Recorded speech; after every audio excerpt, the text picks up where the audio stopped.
Dentro desse tema pessoas, teve uma coisa que eu fiz que triplicou o faturamento. Uma pequena coisa, pequena coisa.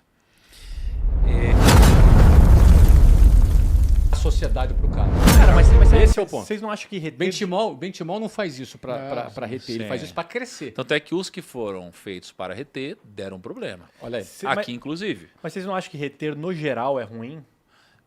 Cara, Como é que é? Reter no geral é ruim? Porque Como tipo, que sei quer lá... dizer? É que reter é o cara jogar na retranca. Quem não, é igual no futebol, quem não faz, leva. Você entendeu? Ou seja, o cara tem que estar... O cara para ser sócio não é um cara para ser retido. Um cara para ser sócio é um cara para crescer. Não, eu falo que, tipo assim, por exemplo, você tem um colaborador lá que você gosta. Você não tem modelo de partnership nem nada. Só que, tipo assim, cara, ele vem com aquela conversa lá que ele quer sair. Eu tô falando, nesse momento, tentar reter ele, dando um aumento de salário, alguma coisa, já não é ruim. cara, depende muito, cara. Depende muito. Depende muito. Mas, no geral, é um mau sinal. No geral, é um mau sinal, mas depende muito. Ó, a empresa ela tem que ter o cara, olha só, quando a empresa tem um bom projeto de crescimento, o cara topa ganhar menos. O cara ele não vai querer sair da empresa por causa de 10 ou 20% a mais de salário. Ele está olhando ganhar 3 vezes mais daqui a 1, 2 anos. Então, porque o que acontece? A relação de capital e trabalho tem essa diferença. O cara do trabalho, ele precisa do salário para pagar o aluguel dele. Sim. O cara do capital, ele está querendo multiplicar o patrimônio dele.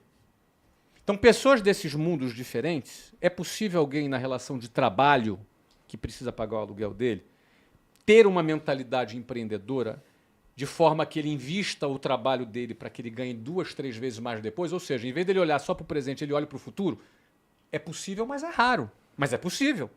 E essas pessoas que têm esse pensamento, eu acho que são as pessoas boas de você fazer a partnership.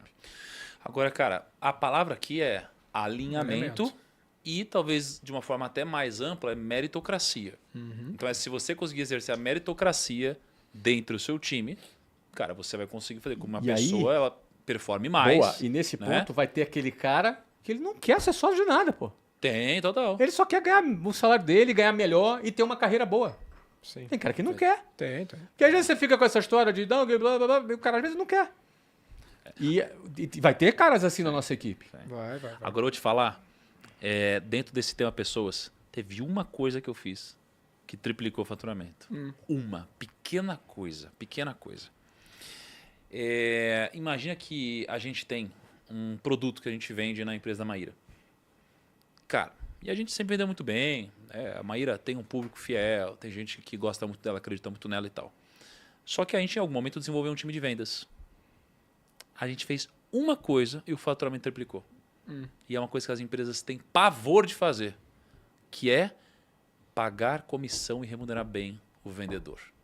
Cara, as empresas, elas chegam e falam assim, não pode pagar, não, vai ganhar muito, não, mas ele vai ganhar mais que não sei quem, não paga, não pode fazer isso.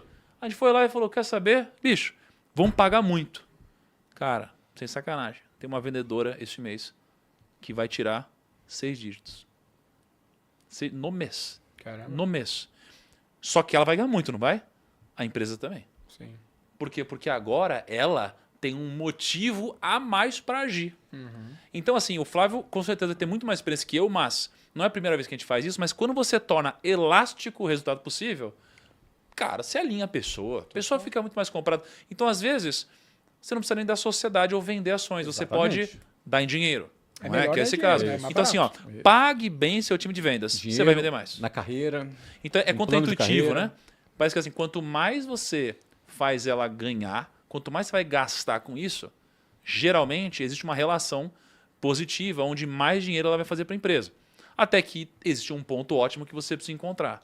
Produto certo, né? Precificação correta, como vocês falaram, cliente certo, incentivo correto, cara, escalabilidade absurda, né? Qual que é a sua experiência, Flávio, com comissionamento e aumento, eventualmente, de renda para o vendedor?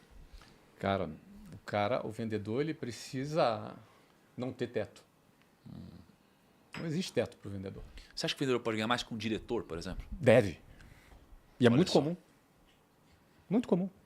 Eu tenho vendedores que ganham mais do que o gerente dele. Mas tem tabu nisso aí, né? Não, depende da empresa. Na nossa Exato. empresa não tem. Depende da empresa.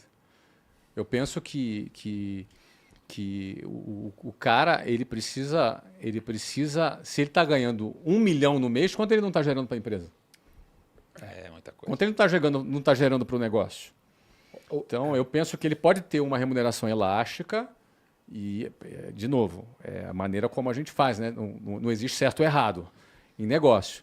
Mas eu penso assim, esse cara podendo ganhar mais sem teto e ele tendo plano de carreira no longo prazo, esse cara está incentivado. Agora você pega esse corte e manda pro seu chefe se você é do time de vendas. Mas eu tenho um alerta sobre isso, porque eu não pago comissão para boa parte dos meus vendedores. Tá. Por quê? Porque o meu modelo de vendas ele é majoritariamente inbound, ou seja, a mídia gera a demanda. Tá. Então, se eu pagar a comissão para o cara chutar pro gol, boa parte do trabalho é feito pela mídia, eu só vou ter o meu CAC estressado pra caramba. Eu só pago comissão se Muito ele... bem colocado. se Depende do ele- canal de vendas. mas onde eu pago Se comissão? ele gera o lead. Se ele gera o lead. Claro. Então, qual que eu falo para ele? Ó, olha que top, ó. Eu Toma acho esse pelo lead menos, né? aqui, mas se você gerar uma indicação... Exato. Aí ele pode ganhar isso aí. Então vamos lá. Se eu gerei uma demanda do Facebook, cara, se eu pagar a comissão pro cara, na verdade eu já paguei pro Facebook, porque ele que originou. Isso. O que eu falo pro meu vendedor? Isso aqui, esse lead que veio do Facebook, ele é uma semente. Tu tem que pegar ele e conseguir pelo menos 4, 5 recomendações desse cara. Aí dessas 4, 5 recomendações, aí eu vou te pagar a comissão agressiva.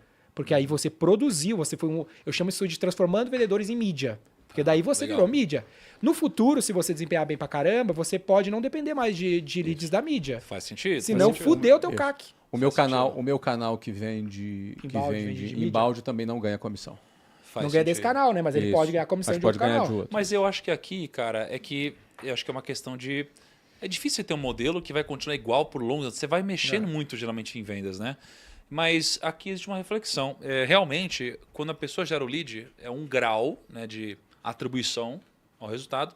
Quando ela recebe o lead pronto, talvez seja outro grau de atribuição de resultado.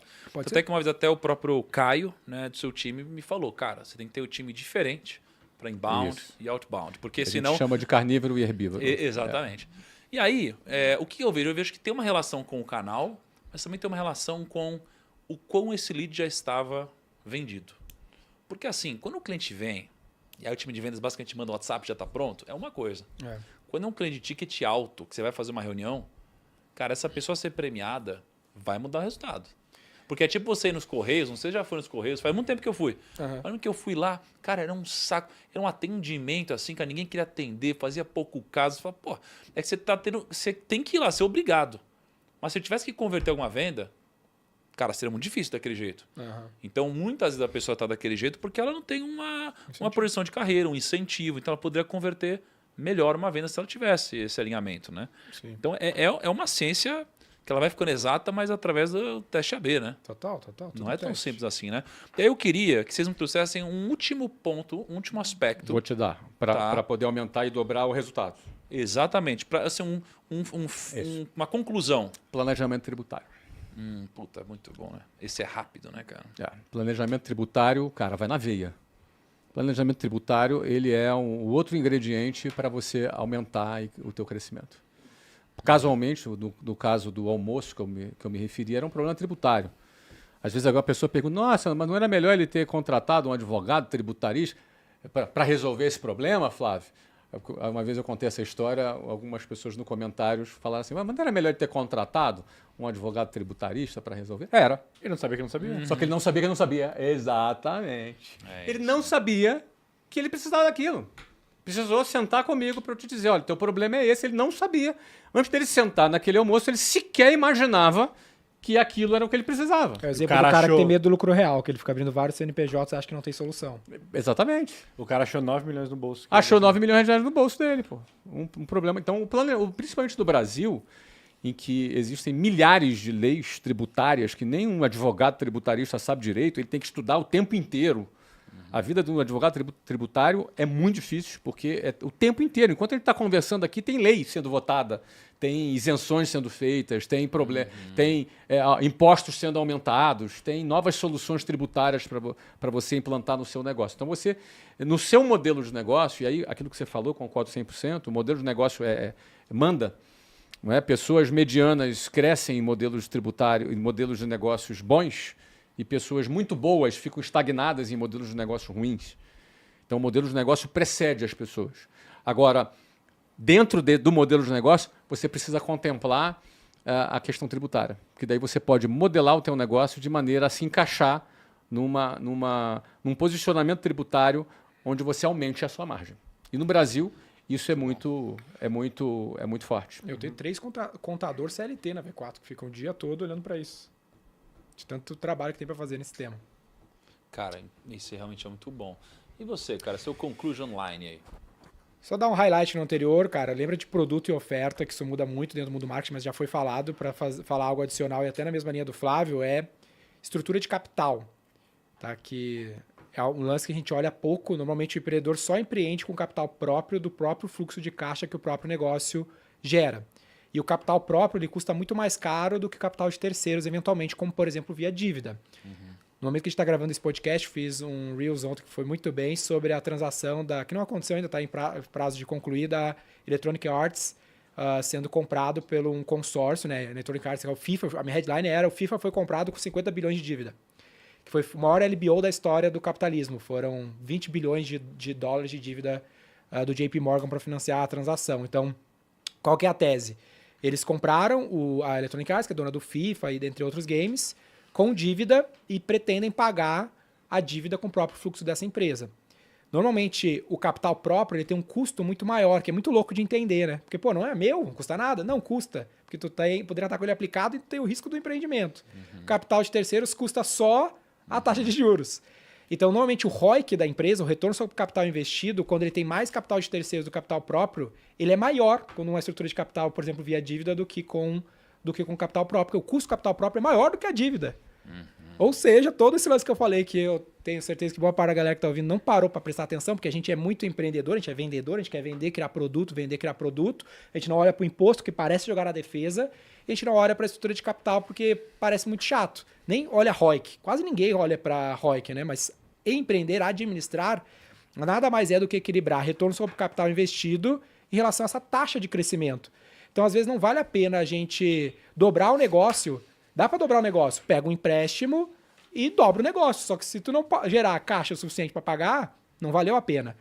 Então é sempre equilibrar o crescimento em relação ao retorno do capital investido. Se você consegue crescer gerando retorno para o capital investido acima do custo desse capital, você tem fontes de financiamento infinitas. Então, eu fiz assim no Reels até, eu falei, cara, quem tem 50 bilhões para comprar uma empresa? Ninguém. Dificilmente os caras vão comprar com O capital Flávio deve próprio. estar chegando aí, pô. Não? O quê? Tem 50 50 bi? bilhões, pô. Tudo. Uma partezinha ele tem, né? Por exemplo, quando vocês fizeram as operações do Orlando City, tinha parte de... Tudo é capital próprio ou tinha dívida? Tinha dívida. Então, ninguém compra um time de futebol com capital Não, próprio. você Sempre tinha centro, né? dívida na construção do estádio. É, que é parte do empreendimento, né? Parte do empreendimento, isso. O clube foi barato. O difícil foi empreender o clube, né? Imagino eu, né? Não tive um clube. Cara, olha só, muito bom insight, hein? Com 2% ao ano de juros? Então, imagina o fundo soberano da Arábia Saudita pegando dívida com JP Morgan nos Estados Unidos. Qual que é a taxa de juros do cara? 2% ao ano para construir um estádio. Pô, animal. E aí, cara, tem um último insight meu também, dentro de pessoas ainda, sobre dobrar a empresa, né? E, na verdade, quem me passou isso foi o próprio Denner. Um dia me mandou uma postagem lá, um conceito super interessante, que é o seguinte, que você deveria contratar mais canhões na empresa do que munição. Né? Porque, assim, imagina que você tem um canhão. Cara, você tem munição suficiente. Imagina que o canhão está atirando. Cara, se você colocar a munição infinita, ele não vai tirar mais rápido. Ele tem um limite de velocidade. E aí você precisaria trazer mais um canhão. Porque aí você consegue absorver mais munição e você vai dando escala. Você dobrou o resultado. E o que é um canhão na empresa? Canhão é aquela pessoa que muda o jogo.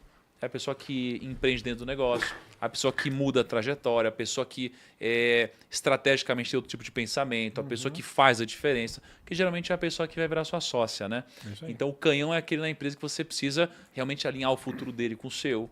É aquele que você precisa ter sempre alinhado com você.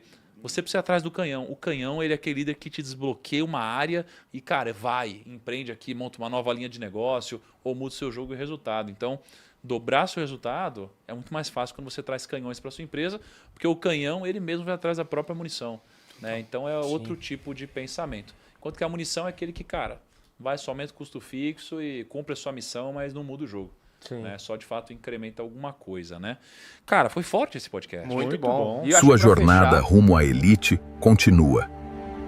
Inscreva-se para mais insights de dono.